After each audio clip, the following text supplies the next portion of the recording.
बिहारी लाल की, श्री राधा रमण लाल की, श्री राधा वल्लभ लाल की, 84 कोस ब्रजमंडल धाम की, गिरिराज धरण की, गोवर्धन नाथ की, श्याम सुंदर श्री यमुने महारानी की जय। सब संतन की, सब भक्तन की, सब विप्रन की,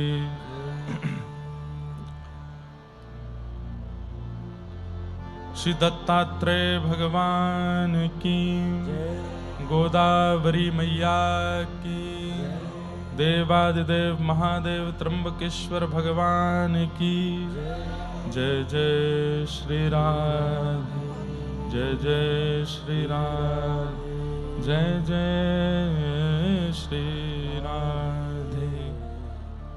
द्वारिकाधीश की जय। परम मंगल में परात्पर अखिलेश्वर, अकारण करुणा वरुणालय, भक्तवांछा कल्पतरु, तड़िद्वित विनंदित पीतांबरधारी श्री बालकृष्ण प्रभु की वांगमयी प्रतिमूर्ति हम आप सबके मध्य में विराजमान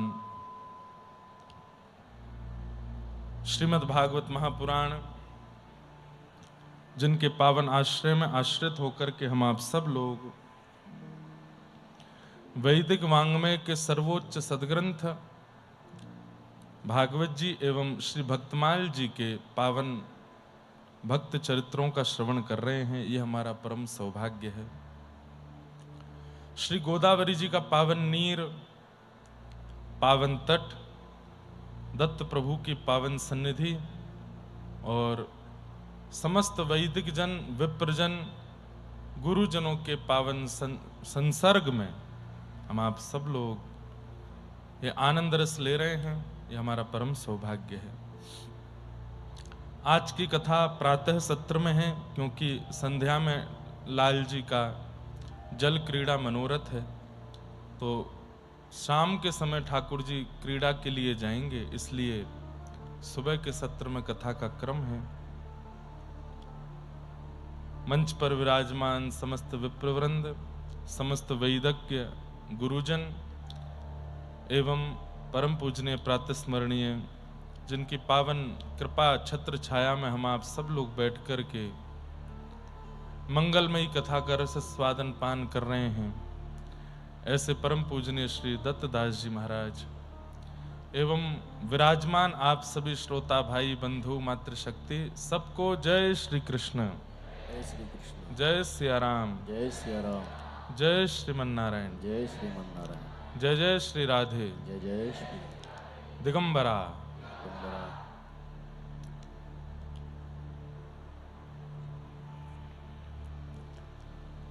पावन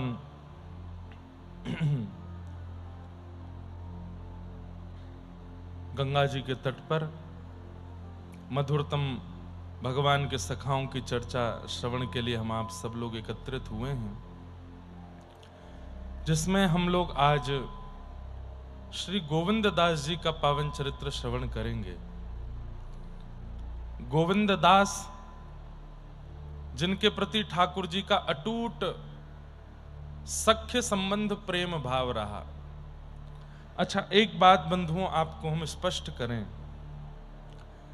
कि श्री गोवर्धन नाथ जी, श्रीनाथ जी इन सब सखाओं के साथ इतने सख्य भाव से क्यों रहते हैं? ये सब सखाओं जैसी लीला ठाकुर जी कलिकाल में क्यों कर रहे हैं?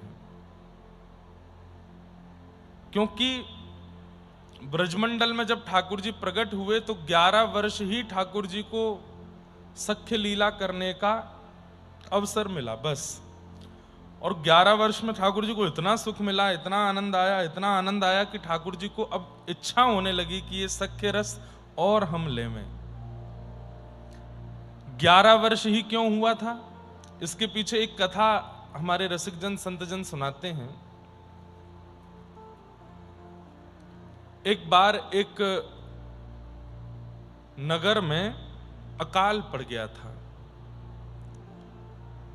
और उस नगर में एक ब्राह्मण रहते थे जिनके यहां पर सब संत जनों का आगमन होता था। यात्री संत जन जो होते थे उसी ब्राह्मण के यहां जाते थे और जाकर के वहीं प्रसाद ग्रहण करते थे। लेकिन अब उस नगर में अकाल पड़ा, ये बात संतों को नहीं पता थी। संत जन अब भी वही प्रेम भाव मान करके उस ब्राह्मण के यहां जाते थे। तो अब वो ब्राह्मण ये सोचता था कि अब मैं कैसे इनके लिए व्यवस्था करके लाऊं। एक बार संत आए तो मना तो कर नहीं सकते कि आपकी सेवा नहीं करेंगे, सेवा तो करनी है, लेकिन करें कैसे? और इस वक्त हमारे नगर में तो व्यवस्था नहीं है ये सब चीज प्रदान करने की। तो आप संत आए तो उनको मना नहीं किया। आपको पता चला पास के नगर में एक सेठ है, उसके यहां पर अगर कोई व्यक्ति 4-5 घंटे काम करता है तो वो 1 सेर आटा उसको देता है, रुपए नहीं देता, आटा देता है। तो आप गए और उसके यहां जाकर के 11 घंटे काम किया, और 11 घंटे काम करने पर जितना 5-6 सेर आटा मिला उसको लेकर के आए, आकर के रोटी सब्जी बना करके संत को पवाया। तो संत को ये बात पता चल गई थी कि यहां तो अकाल है, दुर्भिक्ष है, ये कैसे लेके आए सामग्री। तब उन्होंने पूछा कि तुम्हारे नगर में तो अकाल पड़ा है, तुम सामग्री कैसे लेकर के आए? तो उन्होंने बताया कि भगवान, पास के एक नगर में एक सेठ जी हैं, उनके यहां 2-3 घंटे काम करो तो वो 1 सेर आटा देते हैं। तो आप सबकी सेवा के लिए मैं वहां गया और 11 घंटे वहां क्रम करके आया और उन्होंने मुझे ये आटा दिया जिससे मैंने सामग्री बनाई। संत इतने प्रसन्न हो गए, बोले वरदान मांगो, क्या चाहिए? संत को लगा था कि वरदान में धन मांगेंगे, संपत्ति मांगेंगे, वैभव मांगेंगे, लेकिन ये सब ना मांग करके उस सेठ ने, उस ब्राह्मण ने संत से वरदान मांगा कि नाथ, मुझ पर कृपा करके आप ऐसा वरदान दे दीजिए कि मुझे ठाकुर जी को अपनी गोद में खिलाना है और उनकी बाल लीलाओं को अपने घर में घटते हुए देखना है। मेरे लाला बनकर के ठाकुर जी बाल लीला करें, ऐसी मेरी भावना है। कृपा करके मेरी इस इच्छा की आप पूर्ति करो। तब संत ने मन में विचार किया, मुझे तो लगा धन मांगेंगे, स्वर्ण मांगेंगे, मणि माणिक मांगेंगे, लेकिन ये तो ठाकुर जी की प्रेम भक्ति मांग रहे हैं। तब उन्होंने कहा कि तुमने 11 घंटे सेवा करके ये जो अन्न की सामग्री इकट्ठी करी, इसके फल के रूप में हम तुम्हें वरदान देते हैं कि ठाकुर जी तुम्हारे यहां जन्म भले ही नहीं लें, लेकिन 11 वर्ष के लिए लीला करने के लिए कभी ना कभी तुम आएंगे। वही ब्राह्मण फिर नंद बाबा बनकर के आए और श्री ठाकुर जी जन्म लिए देवकी जी के यहां, वसुदेव जी के यहां, लेकिन 11 वर्ष उनके यहां बालक बनकर के लीला किए, क्रीड़ा किए। लेकिन 11 वर्ष की क्रीड़ा में ठाकुर जी का पेट नहीं भरा, मन नहीं भरा। फिर आ गया कलिकाल। अब कलिकाल में ठाकुर जी लीला करते नहीं है। क्यों? कलिकाल के लोग बड़े विचित्र हैं, इसलिए ठाकुर जी यहां पर केवल सेवा कराते हैं, यहां पर लीला नहीं करते। लेकिन बीच में एक शतक आया, 100 वर्ष का समय आया जिसमें केवल भक्त हुए। बंधुओं, ये 100 वर्ष का ही समय था जिसमें सारे भक्तों ने जन्म लिया, चाहे वो महाराष्ट्र के हों, राजस्थान के हों, गुजरात के हों, उत्तर प्रदेश के हों, कर्नाटक के हों, जहां कहीं भी भक्तों का जन्म हुआ, जिनके चरित्र आज हम लोग पढ़ते सुनते हैं, ये उसी 100 वर्ष के अंदर हुए थे, जिसे भक्ति शतक कहते हैं। इसीलिए हमारे विठोबा, पूरी दुनिया कीर्तन करती है, रामकृष्ण हरि पूरी दुनिया कीर्तन करती है विठल विठल, लेकिन विठोबा कीर्तन करते हैं ज्ञानेश्वर माउली, ज्ञानोबा तुकाराम, ज्ञानोबा तुकाराम। तो किसी ने पंडरीनाथ जी से कहा कि आप ज्ञानोबा तुकाराम 2 भक्तों के नाम बोलते, उसका मतलब ये 2 ही आपको ज्यादा प्रिय हैं। तब ठाकुर जी बोले, नहीं, हम इन 2 भक्तों का नाम इसलिए नहीं बोलते क्योंकि हमें ये 2 ही प्रिय हैं, बल्कि हम इसलिए बोलते हैं, बोले ज्ञानेश्वर माउली भक्ति शतक के प्रथम वर्ष में हुए थे और तुकाराम जी भक्ति शतक के अंतिम वर्ष में हुए। इसलिए ज्ञानोबा तुकाराम बोलते हैं तो बीच में जितने भक्त हैं सब आ जाते हैं। 100 वर्ष के अंदर के, अब चाहे वो उत्तर भारत के हों, राजस्थान के हों, गुजरात के हों, महाराष्ट्र के हों, जहां कहीं भी भक्तों ने जन्म लिया, इन 100 वर्षों में ही लिया, उसमें सबसे पहले भक्त का प्रादुर्भाव पृथ्वी पर श्री ज्ञानेश्वर माउली के रूप में हुआ और भक्ति शतक के अंतिम प्रेमनिष्ठ भक्त के रूप में श्री तुकाराम जी हुए। इसलिए ठाकुर जी इन दोनों का नाम गाते हैं, ज्ञानोबा तुकाराम, ज्ञानोबा तुकाराम। क्यों? इन दोनों के नाम में सारे नाम आ जाते हैं, सारे नामों का आगमन हो जाता है। कलिकाल में जब ठाकुर जी गिरिराज जी में प्रकट हुए गोवर्धन रूप में, तो 11 वर्ष की जो क्रीड़ा थी वो ठाकुर जी की अधूरी रह गई थी और उसके लिए ठाकुर जी अत्यंत व्याकुल हो रहे थे। तब भगवान ने अपने उन्हीं अष्ट सखाओं को, पूर्व में जो कृष्ण जन्म में थे, उन्हीं को पुनः प्रकट करवाया और वही सूरदास, कुंभनदास, कृष्णदास, नंददास, गोविंददास, परमानंद दास, इन सब के रूप में प्रकट हुए, जिनमें से आज हम गोविंद दास जी का चरित्र सुनेंगे। इतना अद्भुत चरित्र है श्री गोविंद दास जी का। आहा, गोविंद दास जी के एक पद को गा करके हम लोग आज की कथा में प्रवेश करेंगे। गोविंद दास जी क्या गा रहे हैं? एक से एक अद्भुत पद हैं आपके, लेकिन कुछ पद अति विशेष हैं। एक मैंने कल ही गाया था गोविंद दास जी का, प्रियतम प्रीत ही सो पई हैं, लेकिन आज एक बड़ा प्रसिद्ध पद है गोविंद दास जी का, उसी से गोविंद दास जी का स्मरण करके हम लोग कथा में प्रवेश करेंगे।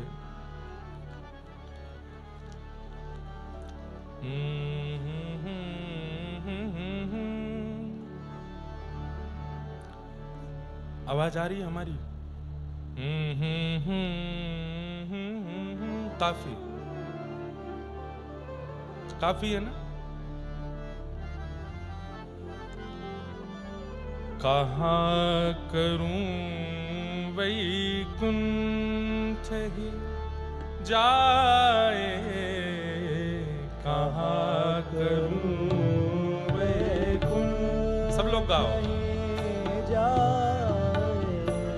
कहाँ करूं वैकुंठ ही जाए, कहाँ करूं वैकुंठ ही जाए। हमारे आज के शास्त्रीय संगीत में भगवत चरणानुरागी पंडित जसराज जी, उन्होंने अष्ट सखाओं को खूब गाया। सूरदास जी के पद गाए, पूरी अष्टयाम सेवा गाई है ठाकुर जी की।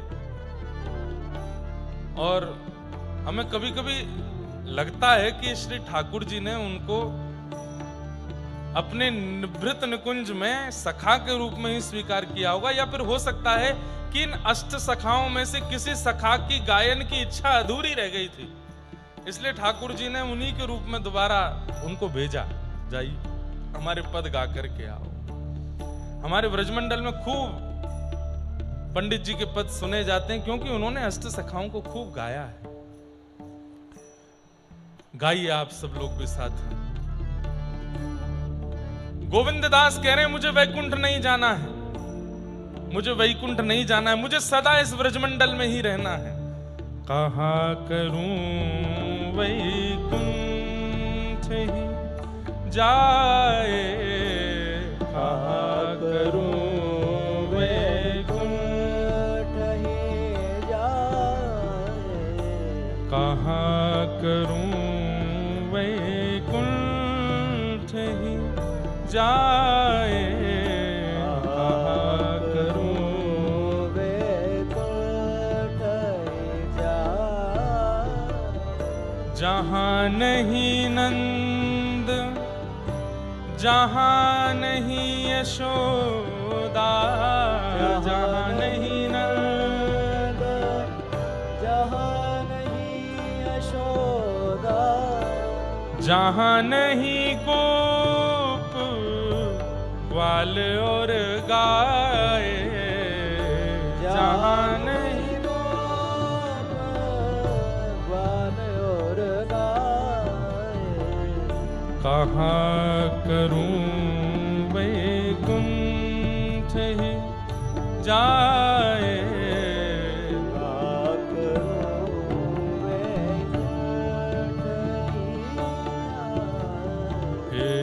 कहाँ करूं वैकुंठ ही जाए,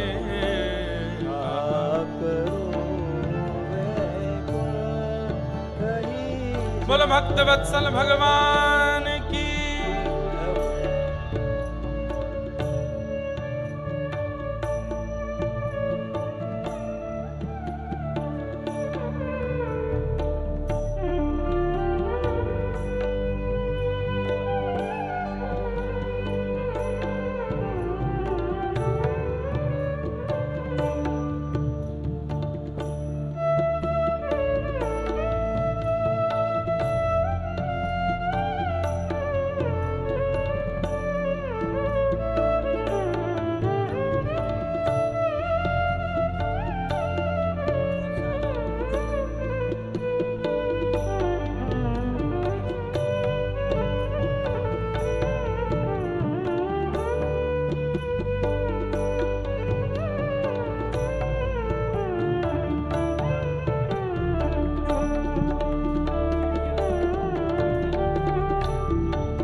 जहाँ नहीं नर्द, जहाँ नहीं यशोदा, जहाँ नहीं नर्द,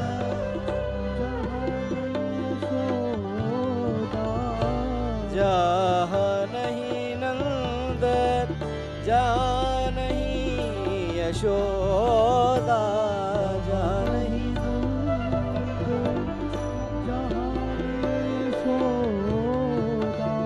जहाँ नहीं गोप ग्वाल और गाय, जहाँ नहीं गोपी ग्वाल और गाय, कहाँ करूं वैकुंठ ही जाए,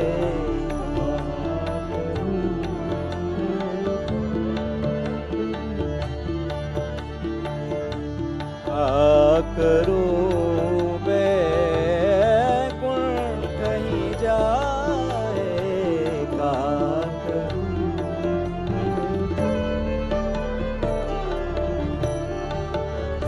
जा नहीं जल यमुना को निर्मल, जा नहीं जल यमुना को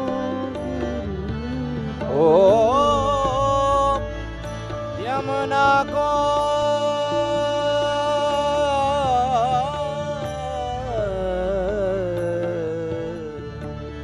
जा नहीं जल यमुना को निर्मल, जहाँ नहीं जल यमुना को निर्मल, और नहीं कदमन की छाए, और नहीं कदमन की छाए, का करूं वैकुंठ जाए, का करूं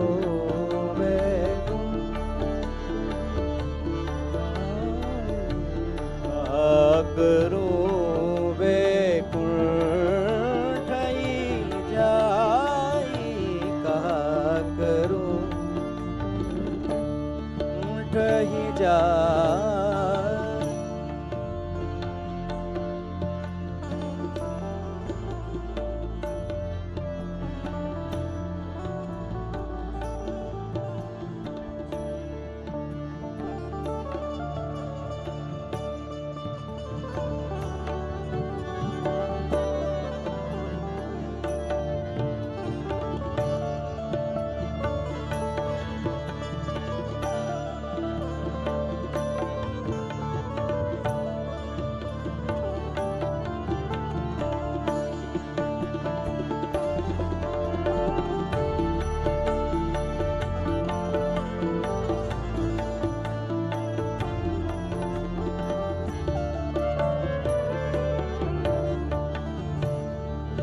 परमानंद प्रभु चतुर ग्वालिनी, परमानंद प्रभु चतुर ग्वालिनी, परमानंद प्रभु चतुर ग्वालिनी, परमानंद प्रभु चतुर ग्वालिनी, गोविंद प्रभु तज नंद सुवन को, गोविंद प्रभु तज नंद सुवन को, गोविंद प्रभु तज नंद सुवन को, गोविंद प्रभु तज नंद सुवन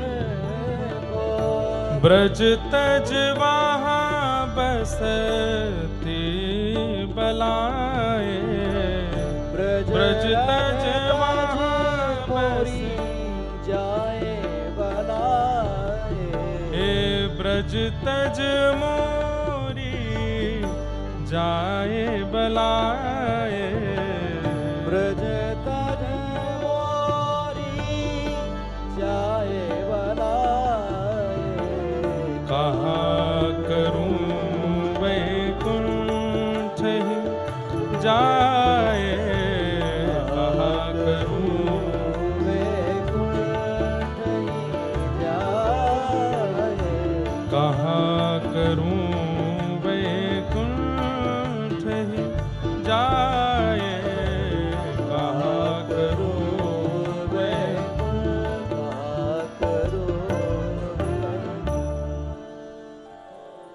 ब्रज तज मोरी जाए बलाएं, गोविंद प्रभु तज नंद सुवन को। गोविंद दास जी की ऐसी भावना है कि व्रज में आज भी ठाकुर जी विराजमान है, और यदि व्रज मिल गया है तो हम इसे छोड़ के वैकुंठ नहीं जा सकते। परमानंद दास और गोविंद दास दोनों की छाप से ये पद मिलते हैं।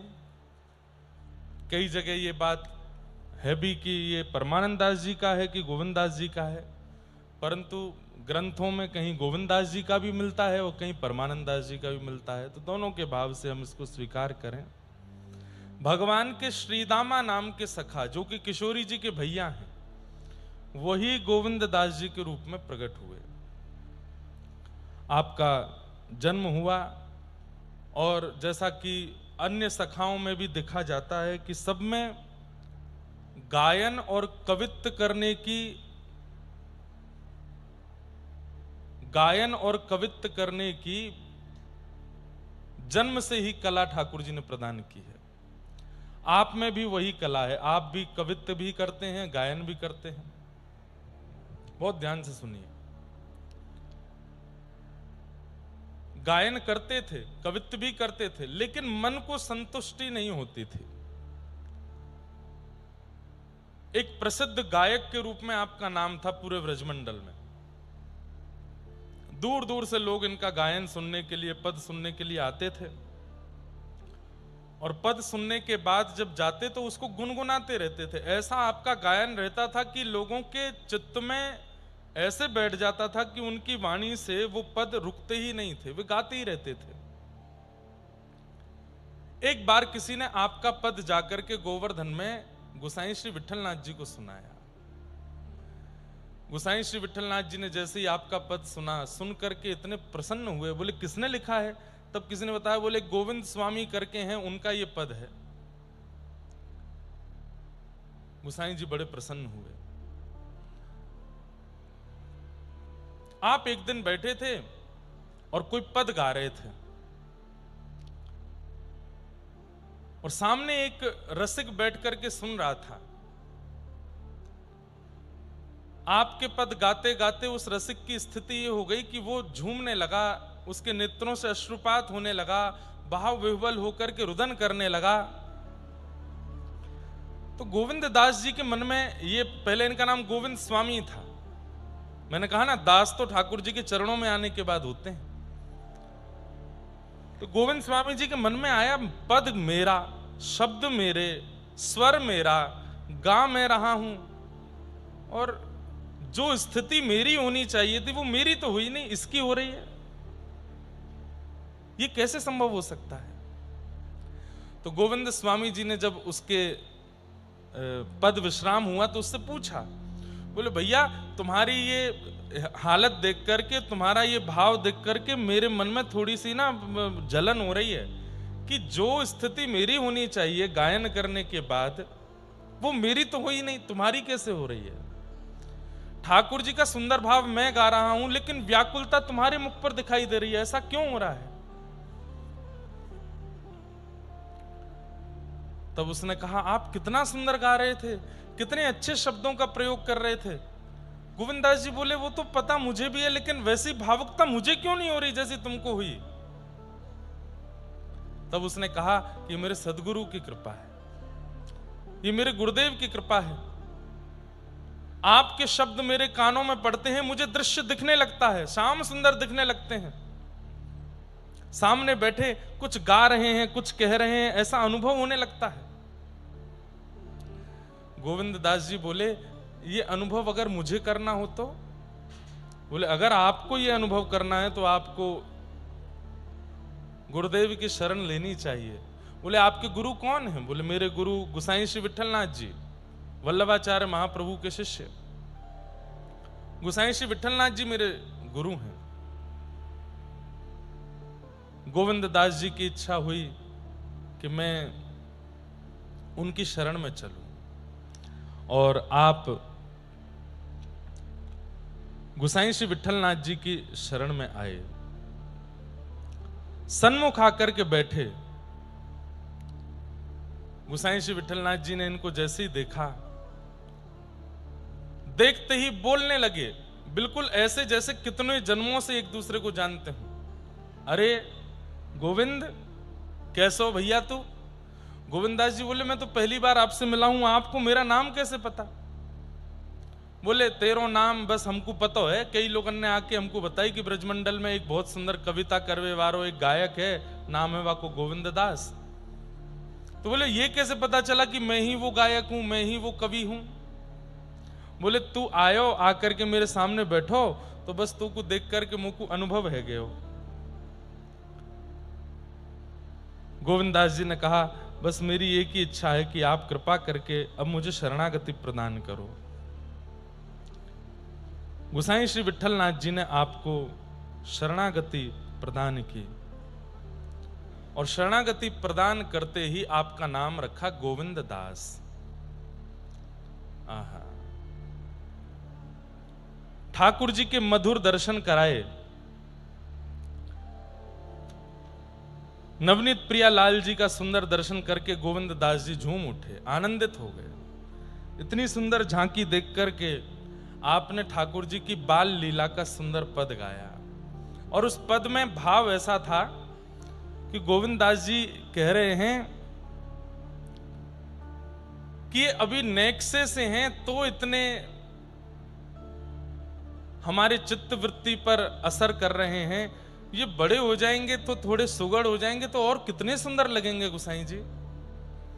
ये अभी छोटे से ऐसी लीला कर रहे हैं, इन्हें बड़े हो जाएंगे तो इनकी लीला कैसी होयो करेगी। गोसाई श्री विठलनाथ जी बड़े प्रसन्न हुए कि अब गोविंद दास को नित्य लीला का दर्शन होने लगा। एक बार की बात है,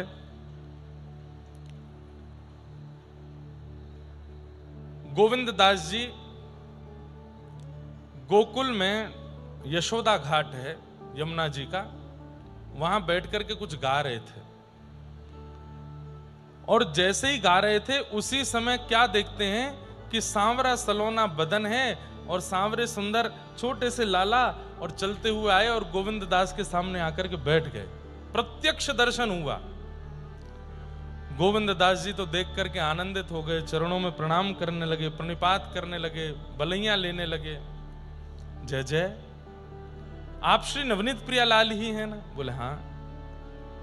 सुबह सुबह का समय था, सूर्य उदय धीरे धीरे हो रहे थे और गोविंद दास जी बैठकर के वहां आलाप ले रहे थे। ठाकुर जी आ गए।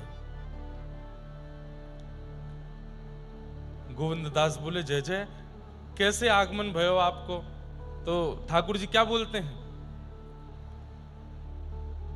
मैं गानों सीखना चाहूं और आपको गायन सुन के मेरे मन में इच्छा है रही है कि मैं आपसे अब गानों सीखूं, मुझको गानों सिखाए दो।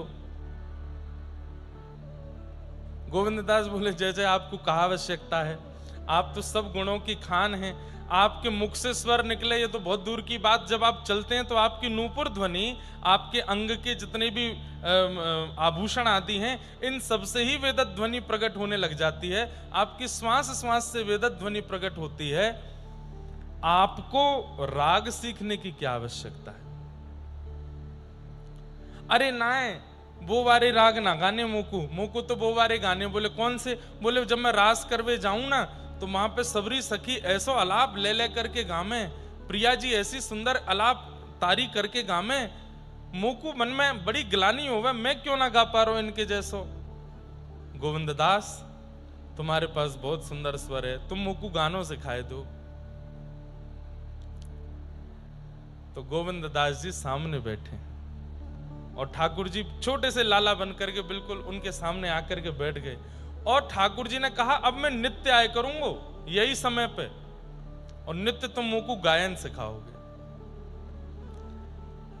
कोई स्वच्छंद कल्याण राग भी होता है, केवल कल्याण कल्याण राग होता है, केवल कल्याण राग। कुछ सुना दीजिए आप कल्याण, क्योंकि यहां पद में यही है कि गावत कल्याण राग। ठाकुर जी कल्याण राग से सीखना प्रारंभ कर रहे हैं गोविंददास जी से। माइक कृष्णा जी को पहुंचाओ, हमको तो नहीं आता, आप सुना दीजिए। हाँ, कोई अभंगी सुना दीजिए या कुछ भी पंचपदी का ही कोई भाव सुना दो। हाँ,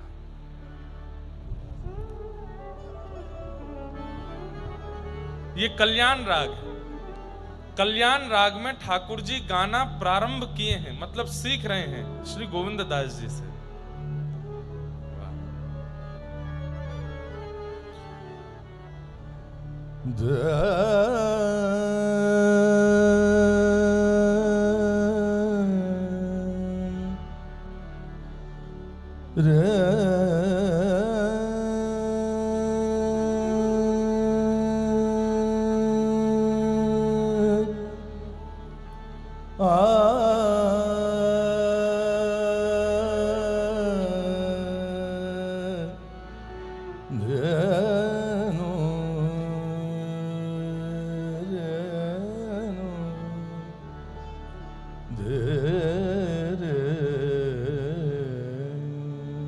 एक काम करते हैं, आप बन जाओ गोविंददास और आप हमको सिखा दो, है ना। आप वहां से आलाप थोड़े बहुत लीजिए, हम यहाँ से गाते हैं। हम तो ठाकुर जी नहीं बनेंगे, बट ठाकुर जी कैसे गा रहे होंगे थोड़ा उसका अनुभव करते हैं। आप कछु गाओ, इतना ही गाइयो जो हमसे गा सके। हाँ इतना कठिन मत गा देना जो हम गा नहीं पाए। हाँ गाइए।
रानी तेरो चिरजियो गोपाल, रानी तेरो चिरजीवो गोपाल, गोपाल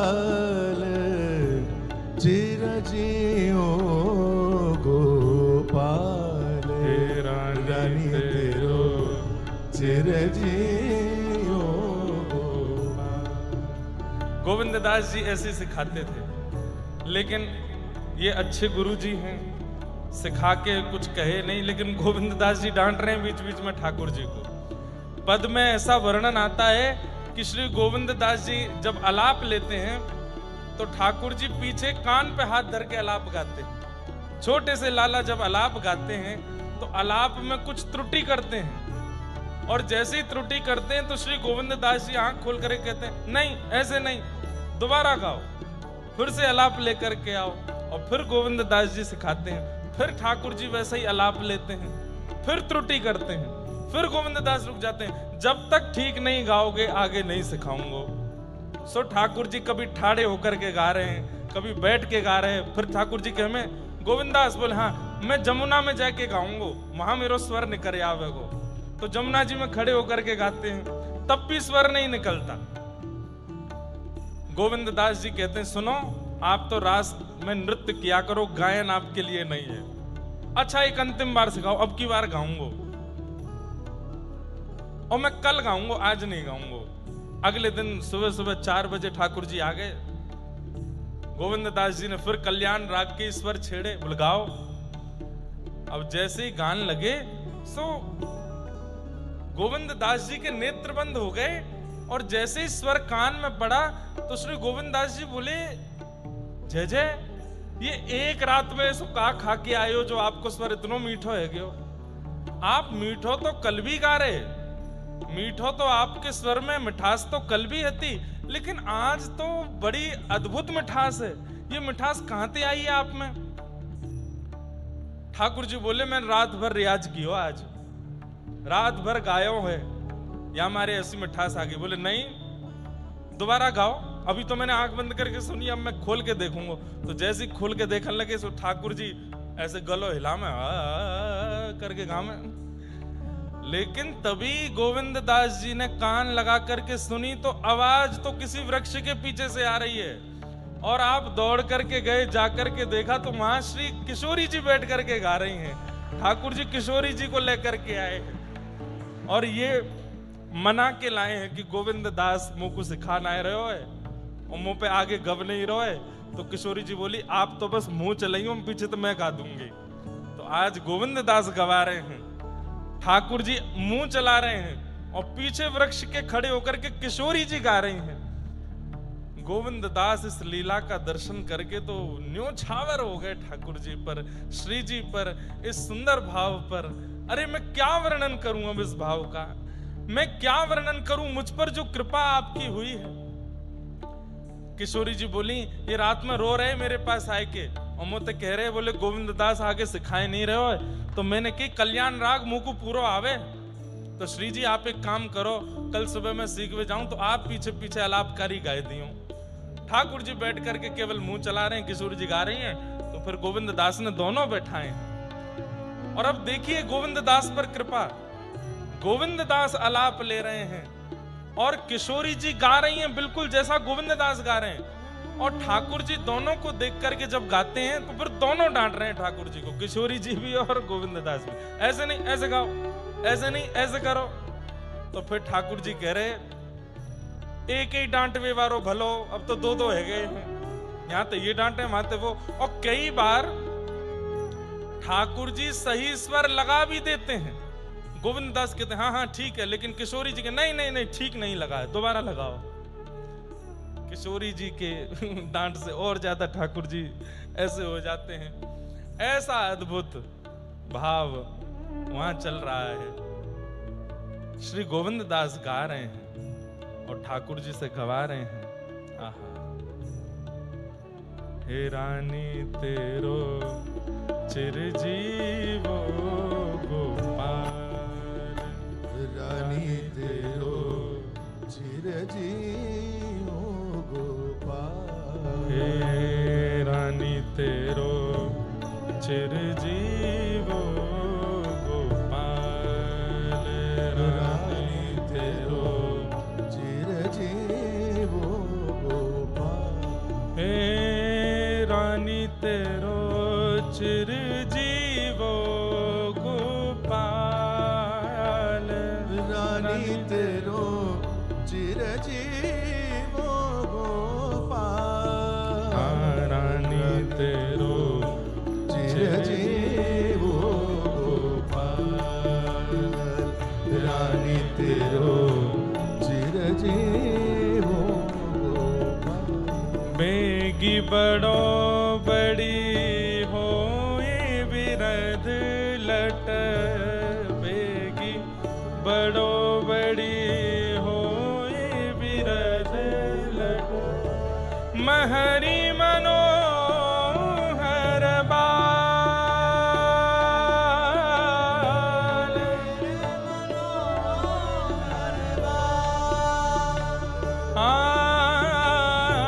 महरी मनोहर बाल मनोहर बाल बेनी मनोहर बाल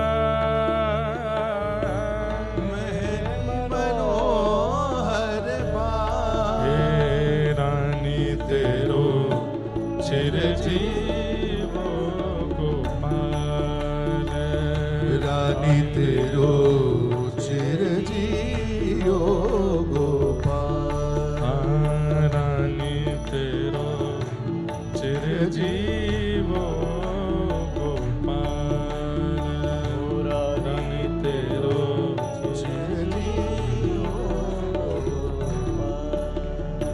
सूरदास जी का पद है।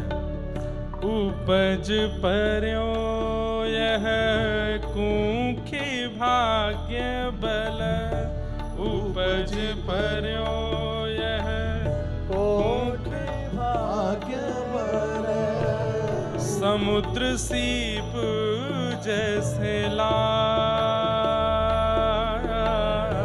समुद्र सीप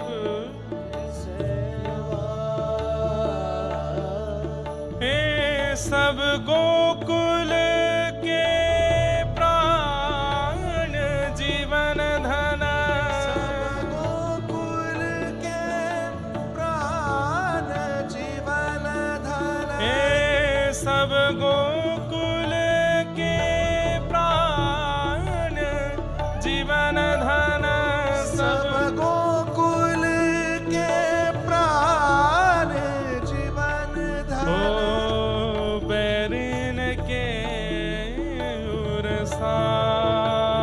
उरसान बैरिन के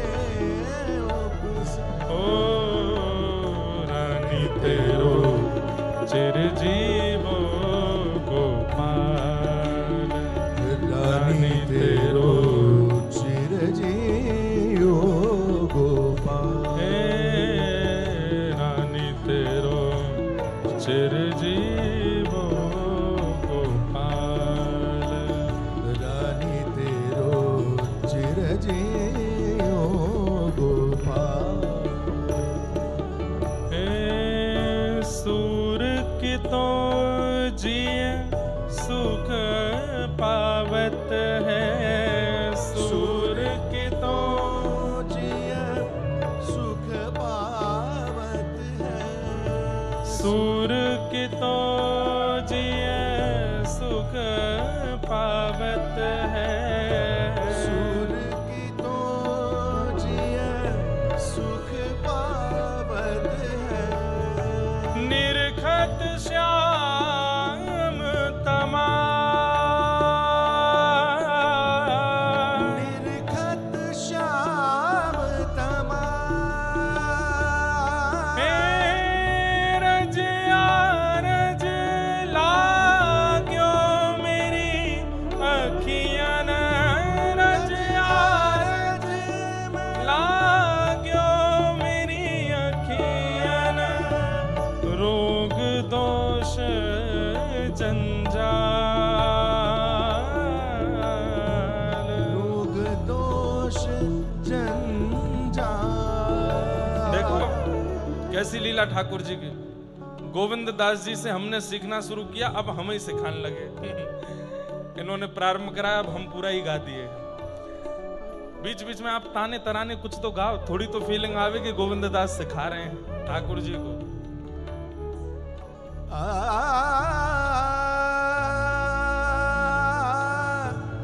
अच्छा, किशोरी जी और ठाकुर जी दोनों बैठे हैं, तो हम और प्रेम जी किशोरी ठाकुर जी हैं, हम गाएंगे जी।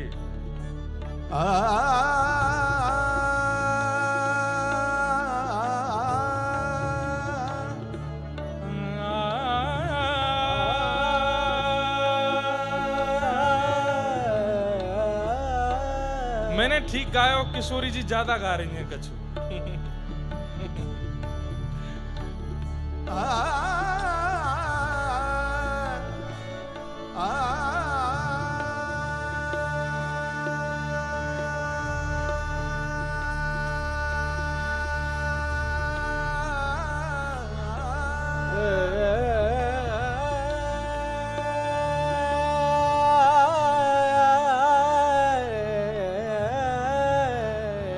बहुत बढ़िया, मैं नहीं सिखाया इनको, मुंह पे तो आवे ये वालो, तो मैं काय को गाऊं। हाँ, आप जो रात में कल सिखा रहा हूं मैं वही वाला सुना दो।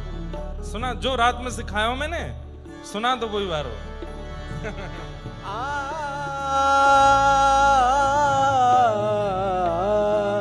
बोले लाडली लाल की जय, श्री गोवर्धन नाथ की जय, श्री गोविंद दास की जय। जय हो। इतना ही बहुत है, थोड़ी बहुत देर में पोल पट्टी खुल जाएगी सबरी गायन की, क्योंकि इनकी मशीन अगर गर्म है गई नेकात देर में तो ये ऐसे ऐसे कछु गा देंगे कि किशोरी जी ठाकुर जी अपनो सबरो मुरली और चुनरी उठा के चले जाएंगे, बोले आप ही गाते रहो। लेकिन अद्भुत है, गोविंद दास जी से संगीत सीखने जाते ठाकुर जी। अब एक दिन यशोदा घाट पर श्री गोविंद दास जी गा रहे थे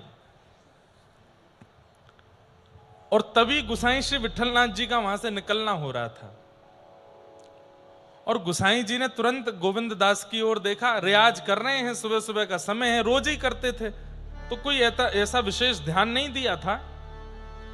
लेकिन जैसे ही बगल से निकले तो अचानक गोविंद दास रुक गए गाते गाते और रुक करके बोले, फिर से गाओ, ठीक ते गाओ, ऐसे मत करो, इतना नाटक अच्छो ना रे लाला, ठीक ते गाओ। तो गोविंद, ये बात सुन के गुसाई विठलनाथ जी रुक गए, बोले ये गोविंद दास कौन ते बात कर रहा है, क्योंकि वहां कोई था तो था नहीं, अकेले गोविंद दास बैठे हैं। देखो श्री जी, तुम समझाए दो लाला को, मैं कल ते नहीं आऊंगा सिखावे, देखो गाना आ रहा ढंग ते। खड़े खड़े गुसाई विठलनाथ जी चुपचाप पहले तो देखते रहे, फिर पास में गए, जाके बोले, ए गोविंद, अरे जय जय, प्रणाम, ये तू कहा कर रहा है, रियाज कर रहा हो? बोले हाँ। ये कौन को डांट रहा हो अभी, तू ठीक ते गाओ। तो गोविंद दास जी बोले, जय जय, आपको ना दिख रहे? बोले ना, लाला बैठे हैं सामने, छोटे से लाला बैठे हैं और कान पे हाथ धर के गा रहे हैं, 4 दिन आते सिखा रहा हूं, सीख ही ना रहे, कभी यहां गलती कर दें, कभी वहां ऐसा करें और बार बार ऐसा कर रहे हैं। ये बात इतनी सहजता में गोविंद दास बोल रहे हैं, गुसाई विठलनाथ जी के नेत्र सजल हो गए। बोले ठाकुर जी बैठे हैं सामने? बोले हाँ। कहां बैठे हैं? बोले जी बैठे। गुसाई जी ने झांका, नहीं दिखे। बोले सुनो, उनको मत छेड़ो, तुम गाते रहो, बीच बीच में मैं जो पूछूं वो बताना। क्या, कैसे दिख रहे हैं? बोले छोटे से हैं, नैने से लाला हैं, 3-4 वर्ष के हैं, नेक नेक चलनो सीखो, ऐसी स्थिति में आमे चल के, और ऊंची धोती पहन के आए, और सुबह सुबह को समय नेक जाड़ो पड़ रहा है तो कारी सॉल ओढ़ के आए हैं लाला। अच्छा, और कैसे लग रहे हैं? बोले 2 माल गले में पहनी है और सिर पर कछु ना पहनो, केवल अपने घुंघराले केशन को ऐसे बांध रखो है। अच्छा, और बोले आंखन में नींद भरी है, बीच बीच में गाते गाते ऐसे आंख मीड़ रहे हैं सुबह सुबह, और फिर गामे, फिर मीड़े, फिर गामे। अच्छा, ये बताओ ठाकुर जी का स्वर कैसा है, उनकी आवाज कैसी है? जब वो गाते हैं तो उनके स्वर कानों को कैसे लगते हैं? गोविंद दास जी ने जो वर्णन किया है ना, सुन के रोंगटे खड़े हो जाएंगे आपके।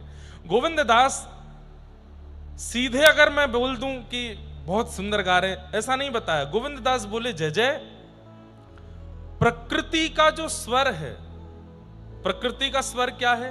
बोले जब हवा चलती है तो हवा की जो ध्वनि कान में आती है, जब नदी बहती है तो कलकल करते नदी का जो स्वर प्रकट होता है, कभी समुद्र के तट पर जाते हैं तो समुद्र की लहरों का जो स्वर होता है, जब वन में प्रवेश करते हैं तो घनघोर वन का जो अपना स्वर होता है, मिट्टी का स्वर होता है। मतलब प्रकृति का जो स्वर है वो स्वर अद्भुत होता है और वो कानों को, हृदय को, बुद्धि को अत्यंत आनंद सुख देने वाला होता है। कहीं झरझर करती नदी बहती हो जिसका कलकल स्वर आता हो, आप उसके पास बैठ जाइए, आपको मानसिक रोग यदि होगा तो वो ठीक हो जाएगा केवल नदी का स्वर सुनने से।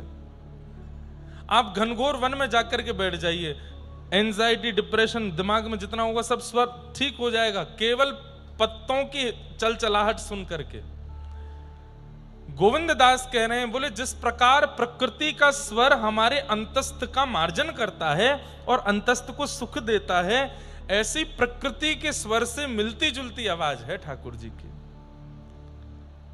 एक बार को मैं सिखावे तो आऊं इनको, लेकिन जब ये गानों शुरू करें ना तो मेरी आंख भी बंद है जाए। वो तो मैं अध्यापक हूं या हमारे बीच बीच में मुझको डांटना टोकना पड़े, लेकिन जब ठाकुर जी गावे ना तो आंख बंद है जाए, चित्त वृत्ति कहीं और चली जाए, मन मुग्ध है जाए। इतना सुंदर स्वर लगे, ऐसा लगे कि बस ये सुनता ही रहूं इन कानन ते। लेकिन गुसाई जी बोले लेकिन जब किशोरी जी स्वर लगाती हैं, जब किशोरी जी गाती हैं, गोविंद दास बोले किशोरी जी भी आती हैं? बोले हाँ, वो भी तो बैठी हैं बगल में। बोले वो कैसी दिख रही हैं? बोले लालाते साल भर छोटी हैं, ठाकुर जी ते साल भर छोटी हैं, और सवेरे सवेरे यही हाथ पकड़ के लामे लाला को, और यही बैठा के लामे, यही उठा के लामे नंद भवन ते। अच्छा, और किशोरी जी कैसा गाती हैं? बोले किशोरी जी जब गाती हैं, कभी यहां ब्रह्मा प्रकट हो जाते हैं, कभी यहां इंद्र प्रकट हो जाते हैं, कभी यहां सरस्वती प्रकट हो जाती हैं, कभी यहां सारे देवता प्रकट हो जाते हैं। किशोरी जी का गायन होते ही यमुना जी का प्रवाह रुक जाता है, श्री यमुना जी मंत्रमुग्ध होकर प्रकट हो जाते हैं, सूर्य चंद्रमा आकाश से प्रकट हो जाते हैं, सारे लोकों के सब देव, सब ऋषि, सब जन यहां आकर के कान लगा करके केवल वृक्षों के पीछे छुप करके किशोरी जी का स्वर सुनने लगते हैं। ऐसा सुमधुर स्वर है। गुसाई श्री विठलनाथ जी ने गोविंद दास जी के सिर पर हाथ रखा, बोले गोविंद तुम कितने भाग्यशाली हो। ठाकुर जी की लीलाओं का सबको अनुभव हुआ है, लेकिन जैसा अनुभव तुम कर रहे हो ऐसा अनुभव कोई नहीं कर रहा है। गोविंद ऐसा कभी कुछ मत करना कि ठाकुर जी तुम्हारे सामने लीला करना बंद कर दें, सदा ये लीलाएं करते रहो। और सुनो, हाँ मेरी योग्यता होगी तो मैं देखूंगा। गुसाई विठलनाथ जी को तो दिखती थी लीला, लेकिन फिर भी बोले तुम आकर के मुझे बताते रहा करो और क्या लीला करते हैं, ठीक है? बोले जी। गोविंद दास इस प्रकार ठाकुर जी को संगीत सिखाते हैं और ठाकुर जी संगीत सीखने जाते हैं। ऐसे गोविंद दास जी एक दिन ठाकुर जी ने इनसे कही,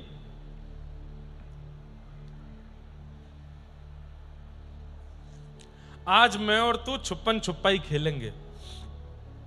क्या खेलेंगे? छुपन छुपाई। एक दिन बताई थी ना हमने कि एक छुपता है और दूसरा 10 तक गिनती गिनता है और 10 गिनती हो जाने के बाद फिर ढूंढने जाता है कहां छुपे हो, और ढूंढ लेता है तो फिर जिसको पहले ढूंढ लेते हैं उसकी बारी आती है ढूंढने की। तो ठाकुर जी बोले ए गोविंद सुन। बोले हाँ, तू गिनती कर और मैं जा रहा हूं छुपवे। ये बंधुओं कब की बात है? ये भी 400 वर्ष के आसपास पुरानी बात है, गिरिराज जी की बात है। जब श्रीनाथ जी गोवर्धन में विराजते थे तो दोपहर के समय 12 बजे के लगभग मंदिर बंद होते हैं आज भी वृंदावन में सारे। उस समय पर ठाकुर जी मंदिर से बाहर निकल के गोविंद दास का हाथ पकड़ के खेलने जाते थे, और ये किसी को नहीं दिखता था, बस गोविंद दास को ही दिखता था।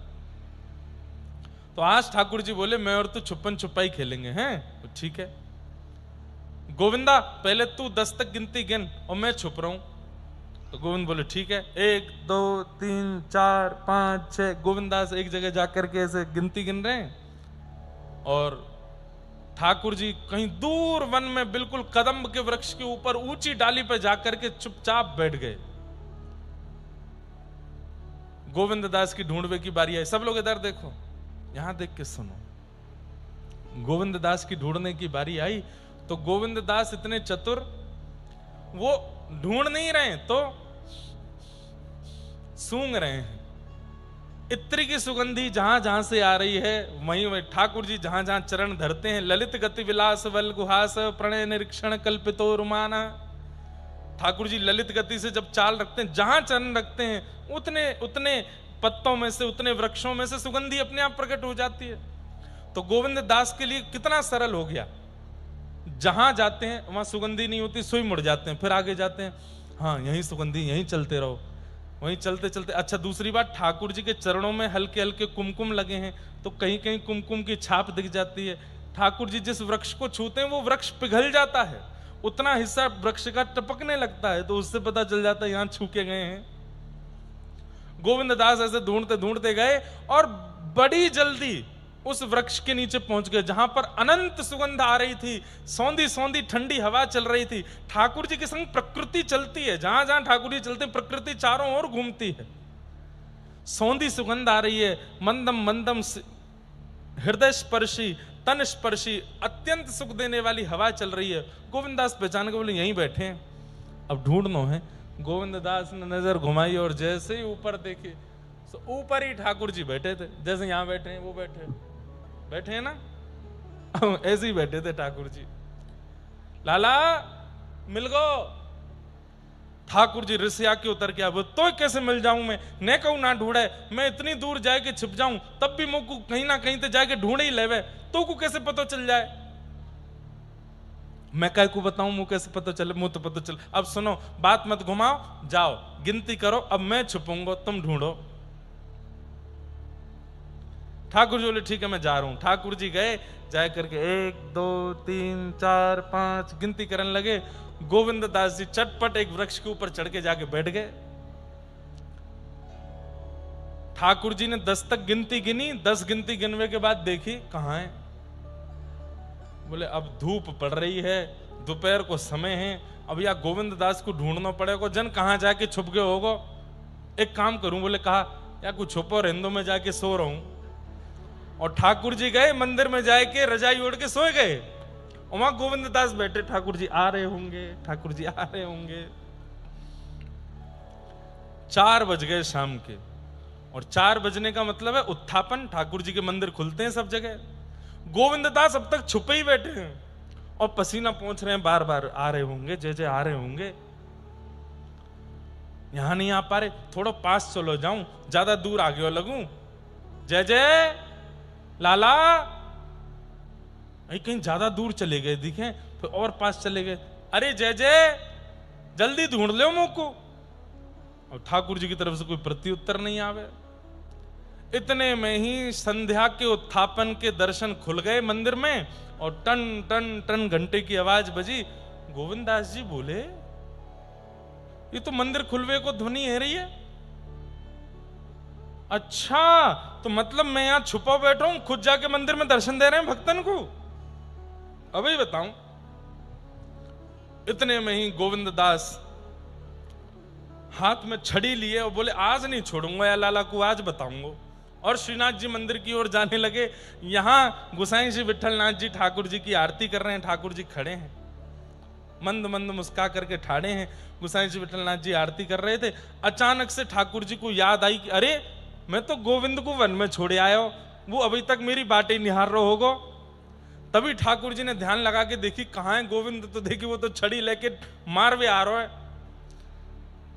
सोई ठाकुर जी खड़े खड़े कटकटाने लगे। कटकटाने समझते हैं, घबराने लगे, ऐसे हाथ पर कांपने लगे ठाकुर जी के। तो अब आप लोग सुनकर के आश्चर्यचकित होंगे, ठाकुर जी के साथ ऐसा कैसे हो सकता है? हो रहा है। ठाकुर जी सख्य भक्ति में प्रवेश कर गए, सख्य भाव में प्रवेश कर गए। सख्य भाव में परमात्मा भाव नहीं रहता फिर उनका, वो सखा बनते हैं तो पूरे पूरे सखा बनते हैं, वो लाला बनते हैं तो पूरे पूरे लाला बनते हैं, हमारी आपकी तरह नहीं। दत्त धाम में किसी वैदिक गुरु जी से कह दिया कि हम आपके पुत्र हैं। अब जब जब दत्त धाम आ रहे हैं तब तो पुत्रवत व्यवहार कर रहे हैं, दत्त धाम से जाके फोन भी नहीं कर रहे। ऐसे नहीं है ठाकुर जी। ठाकुर जी अगर किसी से संबंध बनाते हैं तो पूर्णतया निभाते हैं, और उसमें बिल्कुल भी झलक नहीं आने देते कि वो परमात्मा है। इस बात की कि बीच बीच में कहीं बोलने लग जाएंगे मैं तो परमात्मा हूं, तुम मेरे संग ऐसे कैसे कर सको ना। सखा हैं तो पूरे पूरे सखा हैं। ठाकुर जी घबराने लगे। गुसाई जी ने देखी, तुरंत पर्दा कियो, मंदिर बंद कियो। जय जय कहा भय हो, आप इतने घबरा क्यों रहे हैं, इतने डर क्यों रहे हैं? सो ठाकुर जी बोले, गोविंद आ रहा है, गोविंद दास आ रहा है, छड़ी लेके आ रहा है और मुझको बहुत डांटेगो, मुझको बहुत मारेगो। अरे जय जय ऐसे कैसे मारेगो, आप परमात्मा हो, आप जगत नियंता जगदाधार हो, श्रीनाथ हो आप। अरे नाए सबके काज हूं, वाको तो सखाऊं ना, वहां पे पूरा अधिकार है। देख आवे वारो है, अभी द्वार पे आके मुझको डांटेगो, मुझे बात डर लग रहा है। आपने कहा कियो? बोले मैंने कछु ना कियो ऐसो तो जबरदस्ती लड़वे आ रहा हो मुझे, आप जाके आगू बाहर ही रोक दो। गोविंद दास बाहर आकर के खड़े हो गए और वहां गोविंद दास का एक शब्द गाया उन्होंने, दाव ले आयो भाज गमार। ठाकुर जी को गमार कह रहे हैं। गमार का मतलब पता है?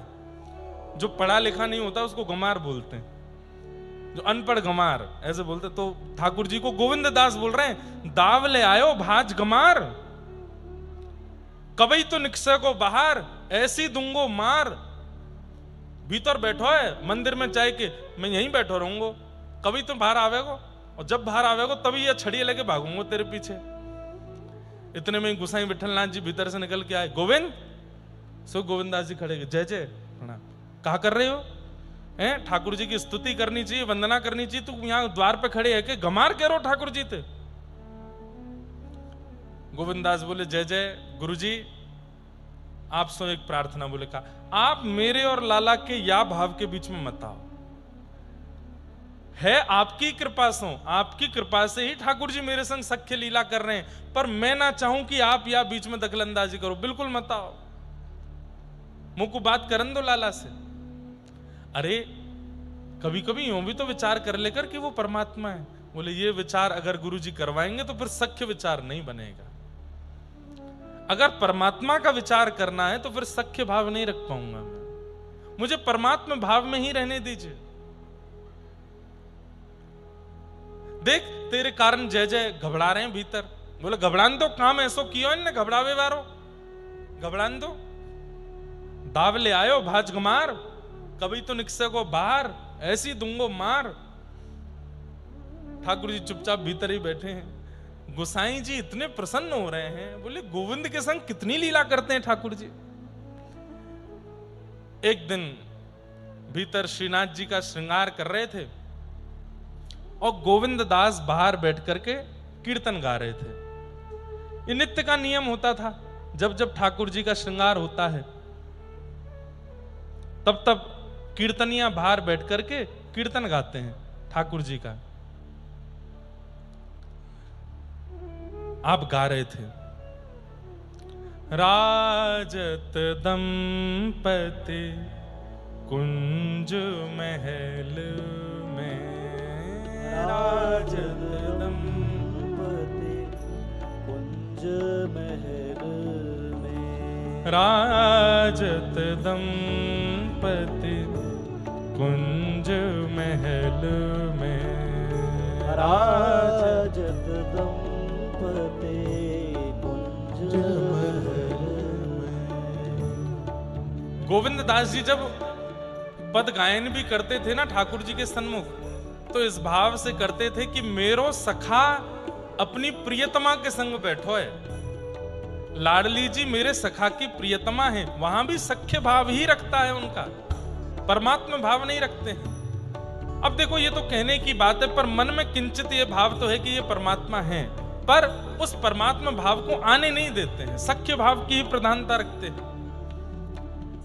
श्रृंगार कर रहे हैं गुसाई विठलनाथ जी और बाहर बैठे बैठे गोविंद दास गा रहे हैं, हे राजत दंपति कुंज महल में, राजत दंपति कुंज महल में, बनिठन बैठे एक सेज पे, बनिठन बैठे एक सेज पे, दारे भुजा परस्पर गल में, दारे भुजा परस्पर गल। कैसे बैठे हैं? दोनों श्रृंगार करके एक दूसरे के गले में गलवैयां डाल करके बैठे हैं। यहाँ किशोरी जी ठाकुर जी के गले में, ठाकुर जी किशोरी जी के गले में। अब सबको क्या दर्शन हो रहा है? श्रीनाथ जी खड़े, पर गोविंद दास को क्या दिख रहा है? दो दंपति बैठे हैं, किशोरी जी और ठाकुर जी गले में गलवैयां डाले बैठे हैं। गुसाई श्री विठलनाथ जी श्रृंगार कर रहे हैं, उनको भी वह दर्शन नहीं हो रहा है जो गोविंद दास को बाहर बैठ करके हो रहा है। बंधुओं, कैसी अद्भुत लीला है कि जिन गुसाई जी ने दीक्षा दी है, जिन गुसाई जी ने शिष्य बनाया है गोविंद दास को, उन गुसाई जी को वो अनुभव नहीं हो पा रहा है जो उन्हीं के शिष्य गोविंद दास को हो रहा है। और किसकी कृपा से? गुसाई जी की कृपा से। कृपा में कितना बल है कि उस कृपा का आस्वादन गुसाई जी स्वयं नहीं कर पा रहे हैं, जो कृपा गुसाई जी की गोविंद दास पर हो रही है। अद्भुत है। हाँ। दोनों बैठे हैं और क्या कर रहे हैं? करत विनोद महारंग भीने, करत विनोद महारंग भीने, करत विनोद महारंग भीने, करत विनोद महारंग भीने, आनंद सहित पिय और प्यारे, आनंद सहित पिय और प्यारे। अरे श्रृंगार करके जिनके हाथों से श्रृंगार हुआ वो गुसाई जी भी बैठ जाते हैं और बैठ करके वो भी अनुभव करने लगते हैं कि मैंने श्रृंगार करके ठाकुर जी को तैयार किया, पर वास्तविक में यहाँ लीला घट क्या रही है, वो गोविंद गा रहा है। बोले दोनों प्रिया प्रियतम आपस में विनोद कर रहे हैं। कैसा विनोद कर रहे हैं? बेसर कौन की अतिनी की। ठाकुर जी और किशोरी जी एक दूसरे को देख करके कह रहे हैं कौन ज्यादा सुंदर लग रहा है। अरे रूप की बात की है, पहले ये बताओ कि नक बेसर कौन की ज्यादा अच्छी है। ठाकुर जी कह रहे हैं आप। अच्छा, समझने वाली बात, यहां पर दोनों प्रिया प्रियतम होड़ लगी है दोनों में कि कौन ज्यादा सुंदर है, पर इसमें होड़ इस बात की नहीं हो रही है कि मैं ज्यादा सुंदर हूं कि आप ज्यादा सुंदर हो। तो किस बात की होड़ लगी है? ठाकुर जी तो कह रहे हैं किशोरी जी मैं अच्छा ना लग रहा हूं, आप ज्यादा अच्छी लग रही हो, और किशोरी जी कह रही नहीं नहीं नहीं नहीं, मैं तो ऐसी सामान्य लग रही हूं, आप ज्यादा बढ़िया लग रहे हो। मतलब एक दूसरे की प्रशंसा कर रहे हैं।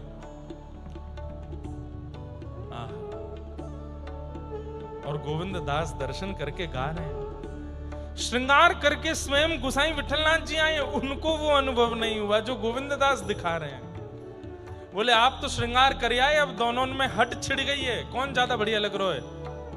तो बोले कहा कह रहे हैं मैं ज्यादा अच्छा लग रहा हूं। बोले नहीं, ये नहीं कह रहे कि मैं अच्छा लग, ये कह रहे हैं आप ज्यादा अच्छे लग रहे हो। और किशोरी जी कह रही हैं आप ज्यादा अच्छे लग रहे हो, एक दूसरे की प्रशंसा कर रहे हैं। गोविंद दास कहाँ लगी बरनो, गोविंद दास कहाँ लगे बरनो, गोविंद दास कहाँ लगी बरनो, गोविंद दास कहाँ लगे बरनो। हे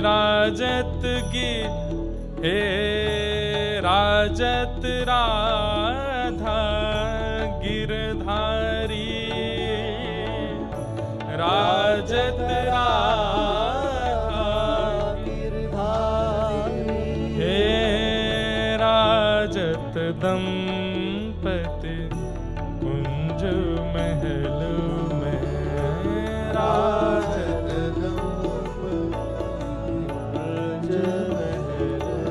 हे राजत दंपति कुंज महल में राजत दंपति कुंज महल हे राजत दंपति कुंज महल में राजत दंपति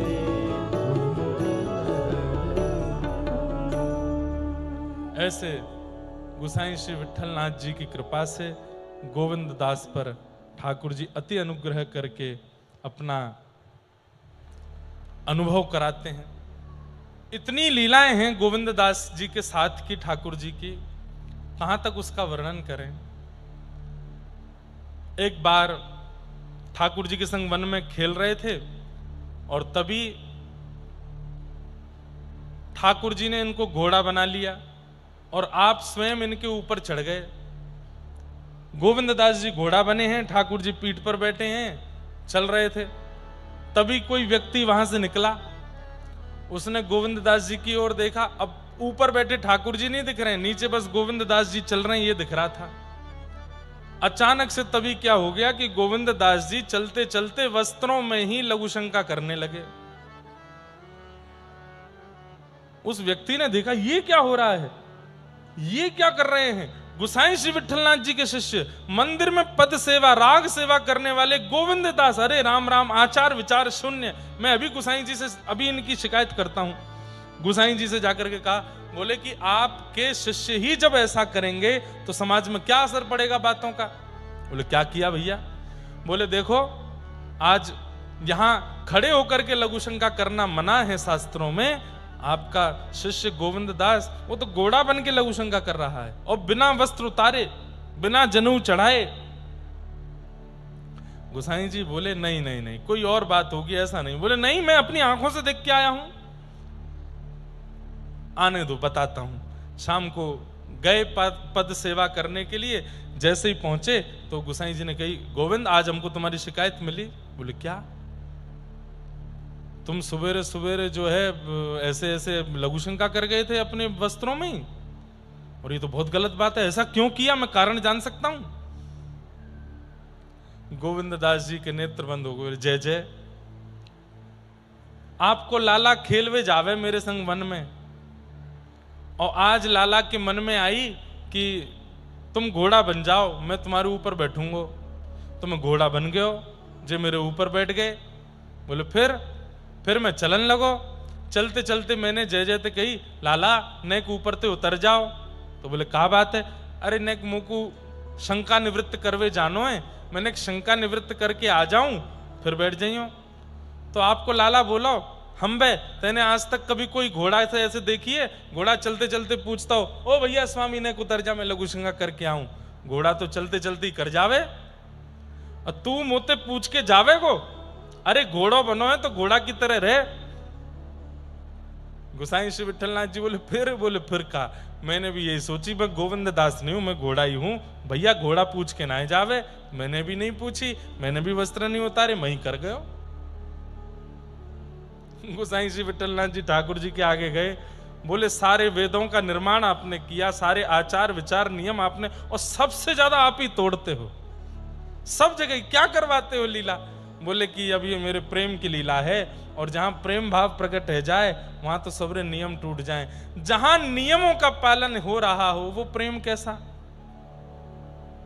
जहां कभी कभी प्रेम अत्यंत बढ़ जाने पर नियम तोड़ दिया जाता हो, वही तो प्रेम है। मुझे आज भी स्मरण है, मास कथा का क्रम जब हुआ था यहां पर, तो एक दिन खूब रंग हुआ, खूब आनंद हुआ, और पूज्य महाराज जी ने उस दिन ऐसे हाथ आगे किया। मैं तो घबराऊं, मैंने महाराज जी, बोले लाओ और आपने ऐसे हाथ पकड़ करके यहाँ खूब नृत्य किया, ऐसे फुगड़ी की। राधा कृष्ण महाराज जी भी थे साथ में।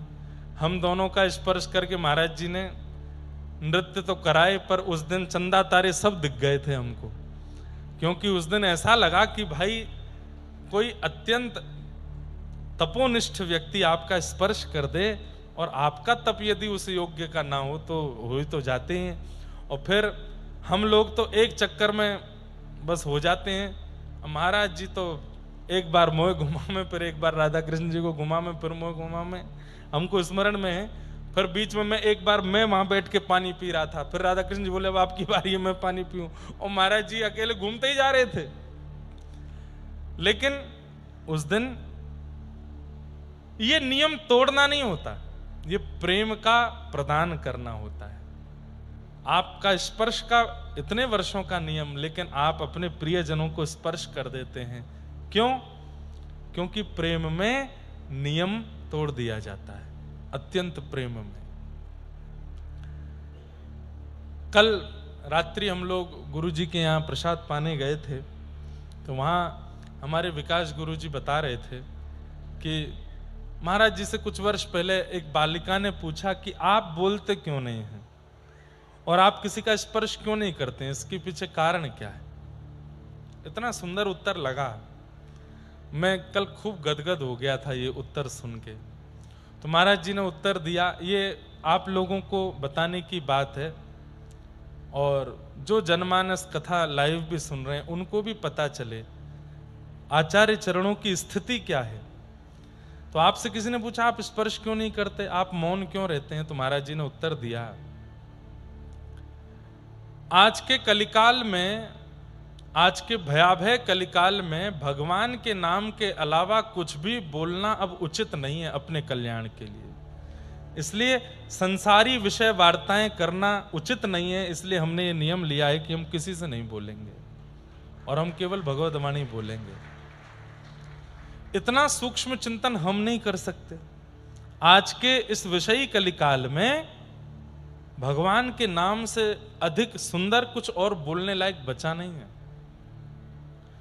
दुनिया के लोग क्या क्या नहीं बोल रहे हैं। कभी कभी सोशल मीडिया खोल करके देखते हैं तो लगता है कि क्या हो गया है।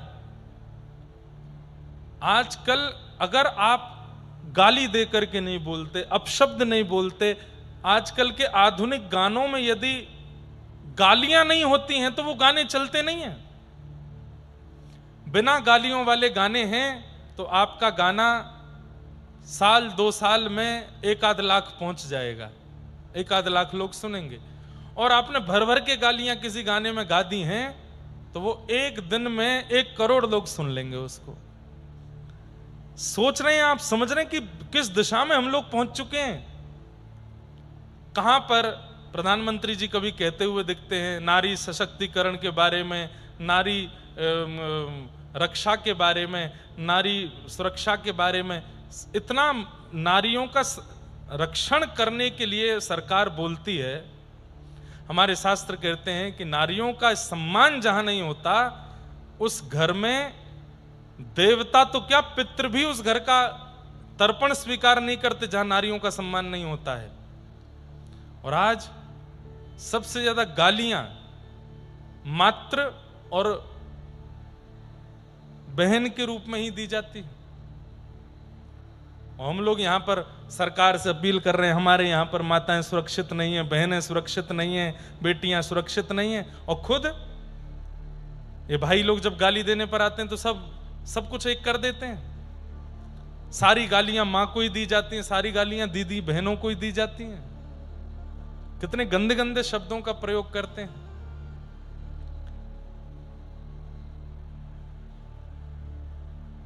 और सबसे बड़ी बात, बोलने वाला तो है ही, सुनने वालों को भी वही सुनने में सुख मिल रहा है।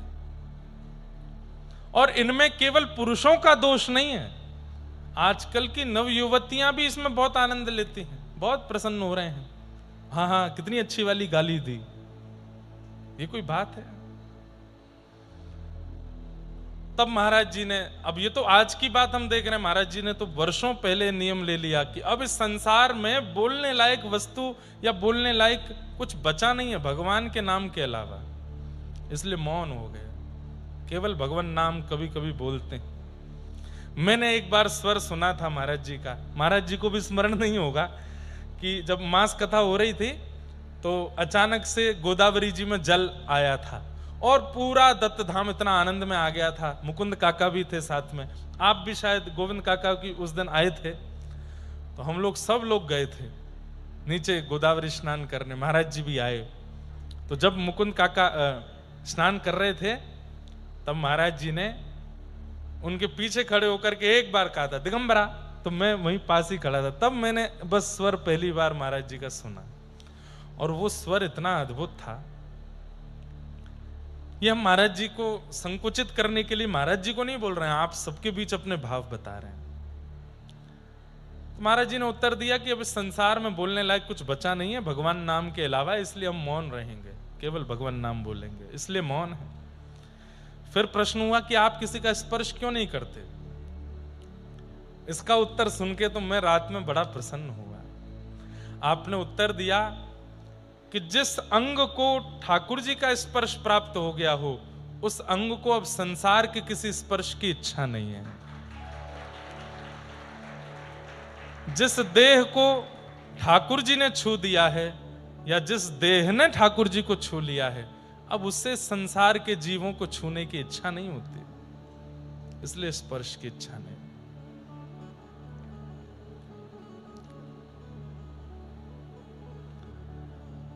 अद्भुत। और ये बात बिल्कुल सत्य है। ठाकुर जी अगर आपको छू देंगे तो फिर उस स्पर्श सुख का, उस स्पर्श सुख की तुलना संसार की कोई वस्तु नहीं कर पाएगी, और वह स्पर्श सुख सदा आपकी स्मृति में रहे। आप नहीं चाहोगे कि वहां कोई और छुए।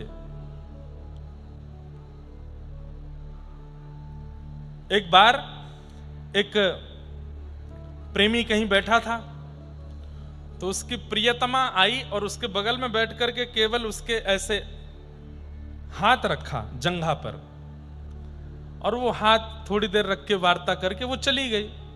थोड़ी देर बाद उसका मित्र आया और मित्र आकर के जैसे ही बगल में बैठा और हाथ रख, तो उसने हाथ, इधर हाथ मत रख, इधर रख ले। बोले इधर क्यों नहीं रखूं? यहां अभी अभी मेरी प्रियसी ने मुझे स्पर्श किया था, मैं चाहता हूं कि ये स्पर्श सदा मेरे को अनुभव में रहे। अरे कैसे कैसे लोग संसार में, ये संसारी प्रेम करने वाले लोगों के व्यवहार ऐसे होते हैं। उस वस्त्र को धो नहीं रहे हैं जिस वस्त्र को हमारे प्रियतम ने छू दिया है। जिस वस्त्र से हमारे प्रियतम की सुगंध आ रही है उसको धो नहीं रहे कि सदा ये सुगंध आती रहे। ये तो संसारी प्रेम है। लेकिन जिस तन को, जिस मन को, जिस बुद्धि को ठाकुर जी ने छू दिया हो, कौन चाहेगा कि उस तन को अब कोई और छुए? इसलिए महाराज जी ने स्पर्श नियम लिया कि हम किसी का स्पर्श नहीं करेंगे, क्योंकि श्री दत्त प्रभु ने इस तन को छू दिया है, अब ये उन्हीं का है। हमको ठाकुर जी ने तो नहीं छुआ, पर ठाकुर जी ने जिनको छुआ उन्होंने हमको छू दिया, तो ये कृपा तो हो ही गई दास पर।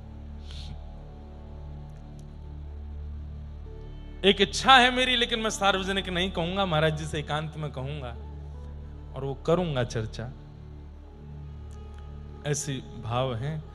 तो कल चतुर्भुज दास जी का आप लोग सुन रहे थे ना, फतेहपुर सीकर के राजा को डांट फटकार के आ गए और ठाकुर जी से आके क्या मांगा कि मेरा कंठ आपके लिए है, आइंदा मैं कभी भी गाऊं तो मुझ पर कोई रीझे ना, ये वरदान दे दीजिए, केवल आप रीझो। भक्ति का ये स्वरूप है बंधुओं। भक्ति के पथ पर जब आप एक अच्छी स्थिति में आ जाते हो तो आपका मनोरंजन की भावना आपके मन में रहती नहीं है। किसी और का रंजन हो, कोई और आपसे प्रसन्न हो, कोई और आपसे रीझे। गोविंद दास जी के चरित्र का एक और भाग सुना के फिर विश्राम दूंगा, फिर बाकी का चरित्र कल सुनेंगे। अभी बहुत बहुत लीला है इनकी। एक लीला सुनाते हैं। तो गोविंद दास जैसे ही अपने गुरुदेव की शरण में आए तो सब कुछ छोड़ छाड़ करके, आपका निवास स्थान कहीं और था, वो छोड़ करके आप गोकुल में निवास करने लगे। अपने गुरुदेव के पास ही रहने लगे। आपकी पत्नी बच्चे आपको बुलाने के लिए आए कि वापस घर चलो, तो आपने पत्नी बच्चों से कहा, देखो यदि मेरे साथ रहना चाहते हो तो तुम लोग भी यहीं रहने लगो, मैं वापस नहीं जाऊंगा, मैं तो अब यहीं रहूंगा। तब इनके पत्नी बच्चे सब भी वहीं रहने लगे।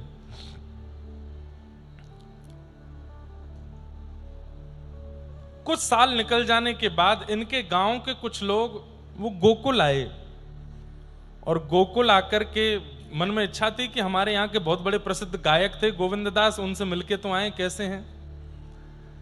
तो जैसे ही पहुंचे तो गोविंद दास जी वहीं बैठे थे यमुना जी के तट पर, और गांव के लोग सामने से आ रहे थे। अच्छा एक बात बताएं आपको, गुरु शरणागति के बाद, भगवत अनुग्रह प्राप्त होने के बाद व्यक्ति का रूप स्वरूप बदलने लग जाता है। वो पहले जैसा दिखता था, पहले जैसे बोलता था, उठता बैठता चलता फिरता था, भगवत शरणागति हो जाने के बाद, जीवन में गुरु आ जाने के बाद उसमें परिवर्तन आ जाता है। उसके बोलने का तरीका, बैठना चलना उठना, इन सब में एक अलग सा परिवर्तन होता है। और उससे भी बड़ी बात, उसके चेहरे में भी परिवर्तन आ जाता है, अत्यंत दीनता छलकने लगती है। आपने पता नहीं देखा कि नहीं कभी ऐसे किसी को, पहले महासंसारी था और अचानक से भगवत भक्त हो गया। एक प्रमाण मैं दे सकता हूं जो शायद आप लोगों ने देखे हों। हमारे बरसाने में विराजमान परम पूजनीय प्रातस्मरणीय श्री विनोद बिहारी दास बाबा, दर्शन किए तो बहुत अच्छी बात है, नहीं किए तो करने चाहिए। विनोद बिहारी दास बाबा पहले वो सितार वादन करते थे, और बंगाल में बाबा के अपने मुख से सुनाई हुई घटना, अभी कुछ दिन पहले मैं बैठा था, रात्रि में 1 बजे की बात बाबा बता रहे थे। बाबा ने एक सुंदर मंदिर का निर्माण वहां हो रहे हैं, तो उसमें एक दिन के प्रवचन के लिए बुलाया था। तो मैं रात में 1 बजे पहुंचा, 1 बजे ही बैठ गए मुझे लेके, और मुझसे बात करते करते बोले, पहले हम संगीतज्ञ थे, बंगाल का शरीर है उनका, बोले हम संगीत में सितार वादन करते थे और बड़े बड़े हमारे कार्यक्रम होते थे, खूब धन मिलता था, खूब यश वैभव मिलता था, जिसके कारण संसारी सारे विषय चित्त में आ गए थे। घर परिवार के लोग मनाते मनाते हार गए, सब छोड़ छाड़ करके हम एकांत में रहते थे, केवल अपना संगीत का कार्यक्रम करना, खूब धन लेना और खूब विषय में खूब प्रवृत्ति। मैंने कहा फिर बाबा ये परिवर्तन कैसे आया? बोले बस बैठे बैठे एक दिन मन में आया कि आज तेरे पास क्या है, धन है, संपत्ति है, पर अपना कहने वाला ना तो कोई संबंधी है ना कोई मित्र है। बोले क्योंकि इस स्थिति में अभिमान आ चुका था कि सब छोड़ छाड़ के जा चुके थे। तो मन में आया आज तेरा कहने वाला कोई भी नहीं है साथ में, तेरा है कौन तेरे पास में? और अब अगर तू दोबारा संसार के पास जाना भी चाहेगा तो क्या तुझे पहले की तरह कोई स्वीकार करेगा? ये प्रश्न सब अपने आप चित्त में आ रहे थे। बोले सुबह सुबह का समय था और तभी करताल बजाते हुए, मृदंग बजाते हुए बंगाल के मार्ग में कुछ कीर्तनी हरे कृष्ण महामंत्र बोलते हुए जा रहे थे। हरे कृष्ण कृष्ण कृष्ण हरे हरे, हरे राम राम राम हरे, कीर्तन करते हुए जा रहे थे।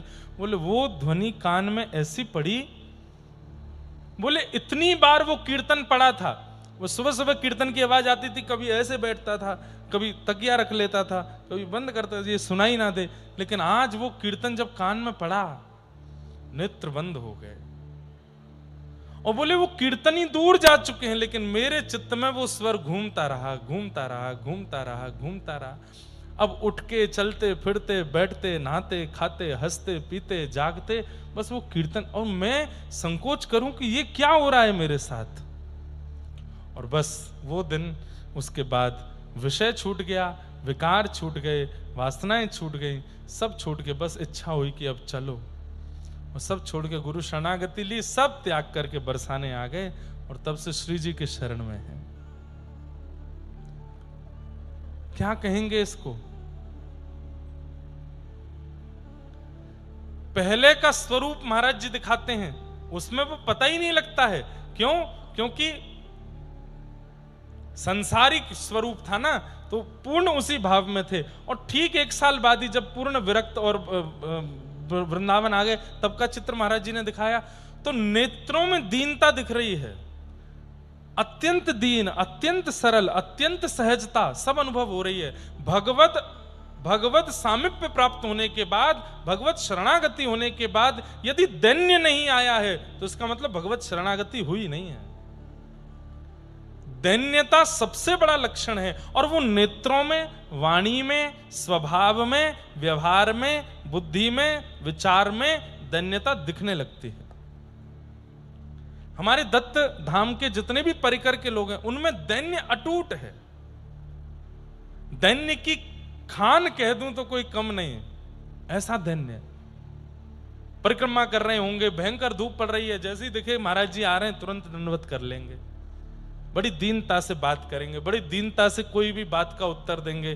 दैन्य कितना है! और ये दैन्य इस बात का प्रमाण है कि आपकी गुरु शरणागति और भगवत शरणागति अच्छे से हो गई है। और गुरु शरणागति, भगवत शरणागति के बाद भी सिर ऊपर है, झुकने में आलस आ रहा है, उठने में आलस आ रहा है, नियम करने में आलस आ रहा है। किसी भी प्रकार के बात विकार को कोई अपशब्द कह देता है तो क्रोध में भर जाते हैं, तुरंत आ जाते, मुझसे कैसे कह दिया, मेरे ईगो पे बात। ये ईगो वाली बात भक्त के चित्त में रहती नहीं है, वो ईगो को नष्ट कर चुका होता है। तो गोविंद दास बैठे थे और आपके गांव के सब लोग आए, तो गोविंद दास के आव भाव चेहरे से पहचान ही नहीं पाए कि ये गोविंद दास हैं। क्यों? अत्यंत दीन हो गए हैं। अरे भैया, हम पास के उस गांव से आए हैं, हमारे गांव का एक व्यक्ति गोकुल में रहता है। तो गोविंद दास जी बोले, क्या नाम है उसका? बोले, उसका नाम है गोविंद स्वामी। आपने उसको देखा? तो गोविंद दास जी बोले, वो तो मर गए। स्वयं ही बोल रहे हैं, वो तो मर गए। भले आदमी थे बेचारे, बढ़िया गाते थे। अरे गांव के लोग बोले, हाँ आप जानते थे? हाँ जानते थे, थोड़ा, इतना ज्यादा नहीं था, पर हाँ थोड़ा बहुत जानते थे, गाते बजाते थे कुछ। हाँ बोले, हाँ मर गए वो तो। अरे भैया, आप इतने ऐसी सरलता से बोल रहे हो मर गए? हाँ, हमारे गांव का इतना प्रतिष्ठित व्यक्ति था, गोकुल आया था, वो तो गोसाई विठलनाथ जी की शरणागति लेने, ऐसे कैसे मर गया? बोले, बस मर गया। आपको मरने वाले को क्या बताएं कैसे मर गया? मर गया। भला आदमी था बेचारा। गांव के लोग तो बड़े चिंतित हो गए। एक ने कही, एक आदमी से पूछ के, मुझे तो ये सिर फिरा लग रहा है, किसी और से पूछते हैं। बोले, किसी और से क्या पूछें, सीधे गोसाई विठलनाथ जी के पास चलते हैं, उन्हीं से पूछते हैं। गोसाई जी विठलनाथ जी के चरणों में गए और बड़े दीन दुखी से हो गए गांव के लोग। गोसाई जी बोले, कहां से आए हो? बोले, पास के गांव से आए हैं। बोले, अच्छा, हमारे गांव का एक व्यक्ति आपकी शरणागति के लिए आया था। अच्छा, क्या नाम था? बोले, गोविंद स्वामी। अच्छा अच्छा, हाँ हाँ हाँ। वो पधार गए? गोसाई विठलनाथ जी बोले, किसने कहा पधार गए? नहीं नहीं नहीं, वो कहां पधारे? अरे अभी वो ठकुरानी घाट यमुना जी के तट पर एक व्यक्ति बैठा था, वो तो बोला वो तो मर गए। और वो ये भी बोल रहा था बहुत भले आदमी थे, मर गए बेचारे। गोसाई जी ने बाहर निकल के, कौन बोल रहे थे? बोले, वो बैठा वहां पे। गोसाई जी हंस के बोले, वो खुद गोविंद स्वामी ही तो है, वो खुद ही बोल रहे हैं।